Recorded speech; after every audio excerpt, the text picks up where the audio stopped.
Saya jumpa Yang Berhormat Hang Tuah Jaya, kemudian diikuti oleh Pasir Mas. Bismillahirrahmanirrahim. Assalamualaikum warahmatullahi wabarakatuh. Terima kasih Datuk Pengerusi. Saya nak mula dengan butiran 32000 34000 pembangunan sistem multimedia telekomunikasi kebombaan dan juga 36000 kempen cegah kebakaran. Untuk butiran pembangunan sistem multimedia telekomunikasi kebombaan ini diperuntukkan 1.3 juta ringgit, manakala kempen cegah kebakaran RM700,000. Saya ingin menjurus kepada persoalan kepada Yang Berhormat Menteri berkaitan dengan sistem pengawasan kebakaran automatik ataupun SPKA. Kita difahamkan bahawa SPKA ini menjadi satu perkara yang wajib bagi kelulusan perakuan bomba untuk bangunan-bangunan yang mempunyai FC ataupun CCC. Sistem ini sebenarnya menjadi satu amaran awal kebakaran secara automatik melalui panel SPKA ini. Cuma saya ingin minta penjelasan kepada Menteri. Pada tahun 1994, bomba telah mula melaksanakan sistem penyampaian penggeraan ini sebagai SPKB atau CMS, Computerized Fire Alarm Monitoring System. Dan ini dilakukan secara outsourcing, dengan izin, secara perswastaan. Namun selepas 20 tahun, pada tahun 2014, kontrak CMS ini, iaitu Computerized Fire Alarm Monitoring System ini tidak lagi diteruskan. Kita dimaklumkan bahawa kelemahan CMS ini antara lain ialah false alarm, tiada penambahbaikan dan pegawai bomba tidak dapat alert kepada alarm ini.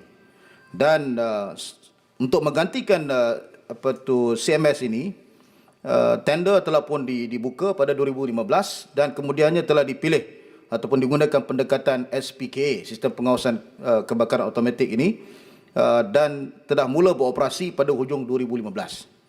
Cuma difahamkan bahawa ini kerajaan, Kementerian Yang Berhormat telah menamatkan SPKA ini secara prematur dan membuka tender yang baru yang difahamkan sama saja konsep dengan SPKA ini.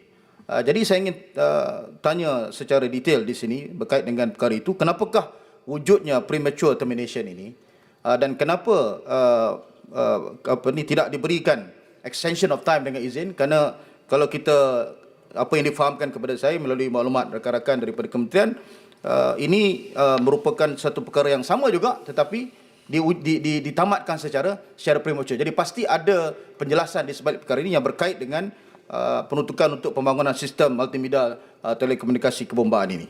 Datuk Pengerusi, perkara yang kedua ialah butiran 020200 pengurusan sistem pembejahan negara. Kita lihat berlaku pengurangan daripada 1.2 bilion kepada 9 juta. Saya ingin tanya kepada Yang Berhormat Menteri berkaitan dengan pengurangan pengurusan sistem pembejahan negara ini. Adakah program ini telah mencapai tahap pengurusan yang memuaskan, khususnya pelaksanaan kempen pengasingan sistem pembejahan domestik yang diwawarkan semenjak 5 tahun yang lalu?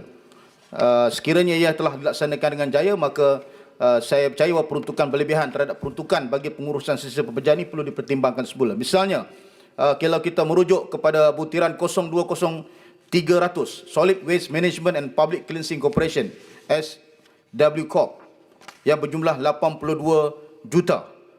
Saya ingin tanya apakah di situ tidak berlaku pertindihan peruntukan pengurusan berkait dengan pengurusan sistem pembejahan negara di butiran 020200 dan 020300, memandangkan SW Corp ini turut bertanggungjawab dalam pelaksanaan mekanisme pengurusan sistem pembejahan di bawah kelolaan Kementerian Yang Berhormat.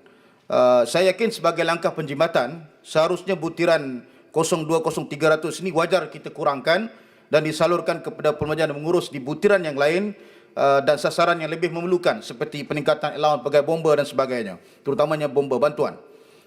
Kita rujuk misalnya butiran 040700 fasiliti pengurusan sistem pembejahan SW Corp berjumlah 121 juta. Butiran 040800 program kebersihan negara SW Corp lagi berjumlah 1.7 juta. Butiran 041100 bantuan sistem pembejahan pihak berkuasa tempatan SW Corp 10 juta. Butiran 990100 perkhidmatan pengurusan sistem pembejahan dan pembersihan awam juga SW Corp Datuk Pengerusi 1.3 bilion. Dan butiran 990200 PPP tapak pelubusan sanitary sistem pembejahan ladang tanah merah production 9.3 juta ringgit.